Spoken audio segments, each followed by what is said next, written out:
ಸ್ನೇಹಿತರೆ, ಗೃಹಲಕ್ಷ್ಮಿ ಹಣ ಪಡೆಯುತ್ತಿರುವ ಪ್ರತಿಯೊಬ್ಬ ಮಹಿಳೆಯರಿಗೆ ಮತ್ತೊಂದು ಗುಡ್ ನ್ಯೂಸ್ ಅಂತ ಇದೆ. ಅದನ್ನು ಯಾವ ರೀತಿ ನಾವು ನೋಡುವುದು ಅಂತ ನಾನು ಈ ವಿಡಿಯೋದಲ್ಲಿ ತಿಳಿಸ್ಕೊಡ್ತಾ ಇದ್ದೀನಿ. ಸ್ನೇಹಿತರೆ, ಗೃಹಲಕ್ಷ್ಮಿ ಹಣ ಪಡೆಯುತ್ತಿರುವ ಎಲ್ಲಾ ಫಲಾನುಭವಿಗಳಿಗೆ ಮತ್ತೊಂದು ಸರ್ಕಾರದ ಕಡೆಯಿಂದ ಮತ್ತೊಂದು ಗುಡ್ ನ್ಯೂಸ್ ಅಂತಾನೆ ಹೇಳಬಹುದು. ಸ್ನೇಹಿತರೆ ನೋಡಿ, ಗೃಹಲಕ್ಷ್ಮಿಯ 7ನೇ ಕಂತಿನ ಹಣವನ್ನು ಕೂಡ ಇನ್ನೂ ಬಂದಿಲ್ಲ ಮತ್ತು 6ನೇ ಕಂತಿನ ಹಣವನ್ನು ಕೂಡ ಬಂದಿಲ್ಲ.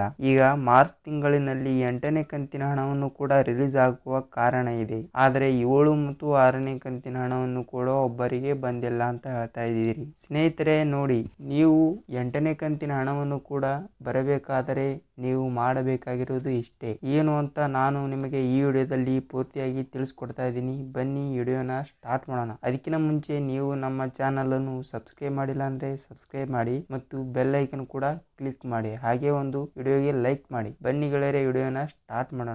ನೋಡಿ ಸ್ನೇಹಿತರೆ, ಗೃಹಲಕ್ಷ್ಮಿಯ 8ನೇ ಕಂತಿನ ಹಣವನ್ನು ರಿಲೀಸ್ ಮಾಡುವ ಸಂದರ್ಭದಲ್ಲಿ ಇನ್ನೂ 6ನೇ ಕಂತು ಮತ್ತು 7ನೇ ಕಂತಿನ ಹಣವನ್ನು ಕೂಡ ಕರ್ನಾಟಕದ ಕೆಲವು ಗೃಹಲಕ್ಷ್ಮಿ ಫಲಾನುಭವಿಗಳಿಗೆ ಹಣವನ್ನು ರಿಲೀಸ್ ಮಾಡಿಲ್ಲ ಅಂತ ಕಮೆಂಟ್ ನಲ್ಲಿ ತಿಳಿಸ್ತಾ ಇದ್ದೀರಿ. ಸ್ನೇಹಿತರೆ ನೋಡಿ, 7ನೇ ಕಂತಿನ ಹಣವನ್ನು ಮಾರ್ಚ್ ತಿಂಗಳಿನಲ್ಲಿ ಬರುತ್ತದೆ ಅಂತ ಹೇಳಬಹುದು. ಈಗಾಗಲೇ ನಾಳೆ ಮಾರ್ಚ್ 1ನೇ ತಾರೀಕಿನಿಂದ 8ನೇ ಕಂತಿನ ಹಣವನ್ನು ರಿಲೀಸ್ ಮಾಡುವ ಕುರಿತು ಸರ್ಕಾರ ಒಂದಿಷ್ಟು ನಿರ್ಣಯವನ್ನು ತಂದಿದೆ ಅಂತ ಹೇಳಬಹುದು. 6ನೇ ಕಂತು ಮತ್ತು 7ನೇ ಕಂತನ್ನು ಕೂಡ ಮಾರ್ಚ್ 1ನೇ ತಾರೀಕಿನಂದು ಅಕೌಂಟ್ಗೆ ದುಡ್ಡನ್ನು ಹಾಕುವ ಸಂದರ್ಭದಲ್ಲಿ ಖುದ್ದಾಗಿ ಲಕ್ಷ್ಮಿ ಹೆಬ್ಬಾಳ್ಕರ್ ಅವರು ಹೇಳಿದ್ದಾರೆ ಅಂತ ಹೇಳ್ಬೋದು. ಸ್ನೇಹಿತರೆ ನೋಡಿ, ನಿಮಗೆ 6 ಮತ್ತು 7ನೇ ಕಂತಿನ ಹಣವನ್ನು ಮುಂದೆ ಬರುವ ಎಲ್ಲಾ ಕಂತಿನ ಹಣವನ್ನು ಬರಬೇಕಾದರೆ ನೀವು ಮಾಡಬೇಕಾಗಿರುವುದು ಇಷ್ಟೇ. ಅದಕ್ಕೆ ನೀವು 1ನೇ ಕಂತಿನಿಂದ ಹಣವನ್ನು ಬಂದಿಲ್ಲ ಅಂದ್ರೆ ನೀವು ಮರು ಗೃಹಲಕ್ಷ್ಮಿ ಅರ್ಜಿಗೆ ಅಪ್ಲೈ ಮಾಡಬೇಕಾಗುತ್ತದೆ. ಆದ ಕಾರಣ